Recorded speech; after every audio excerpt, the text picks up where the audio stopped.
भागीरथी गंगा मौजूद है जब तक इस धराधाम में, तब तक ही गोवर्धन जी है। और जिस दिन भागीरथी गंगा चली गई उस दिन ना गोवर्धन रह जाएंगे, ना शिव रह जाएंगे, ना शालिग्राम रह जाएंगे, और संसार में सिर्फ और सिर्फ अधर्म ही अधर्म बढ़ेगा। कलयुग अपनी परम सीमा को पार कर जाएगा, चरम सीमा पर पहुंचेगा। अभी कितना बीता है कलयुग,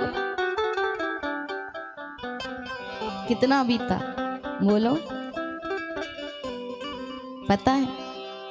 5145 वर्ष कलयुग की अभी अवधि है। 5145 वर्ष के आसपास ही ये अभी बीता है। लेकिन कलयुग जब 10,000 पार होगा, वैसे अगर देवी भागवत महापुराण की माने तो 5000 बीतने के बाद ही देवी भागवत महापुराण में लिखा है कि इस धराधाम में ना तो सत्य रह जाएगा, ना धर्म रह जाएगा, ना शिव रह जाएंगे, ना गंगा रह जाएगी, ना शालिग्राम रह जाएंगे, और सिर्फ अधर्म ही फैलेगा।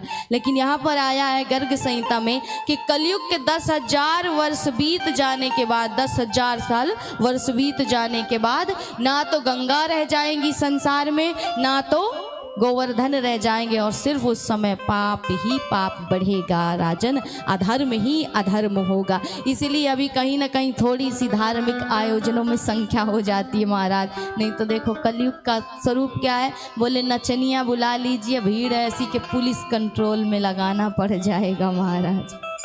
किसी को नाचने के लिए बुला लीजिए तो भीड़ देखिए, आप रोक नहीं पाओगे, कंट्रोल नहीं कर पाओगे। और वही भगवान की कथा हो तो लोगों को मार मार करके घर से बुलाना पड़े कि चल कथा हो रही, कथा सुन ले। जिसमें कल्याण है उसमें जीव अपना कल्याण नहीं सोच रहा है, उसमें जाना नहीं चाह रहा है, और जिसमें उसे नरक भोगना पड़ेगा उसी की ओर जीव खींच रहा है। यही कलयुग का स्वरूप है। इसलिए कहते ना कलयुग बुरा नहीं है, हमने अपने आप को कलयुग में ढाल लिया, हम स्वयं बुरे हैं। कलयुग बुरा नहीं है, आप जिस युग में हैं उसकी इज्जत करनी चाहिए, उसका सम्मान करना चाहिए। कली का अर्थ ही होता है क अर्थात परमात्मा, और ली अर्थात प्राप्त कराने वाला। तो जो परमात्मा की सहज और सरल तरीके से प्राप्ति करा दे वही है कलयुग। इसलिए कलयुग कोई बुरा नहीं है। बोले कलयुग में मनुष्य ने अपने आप को कलयुगी बना लिया, इसलिए मनुष्य बुरा है, कलयुग बुरा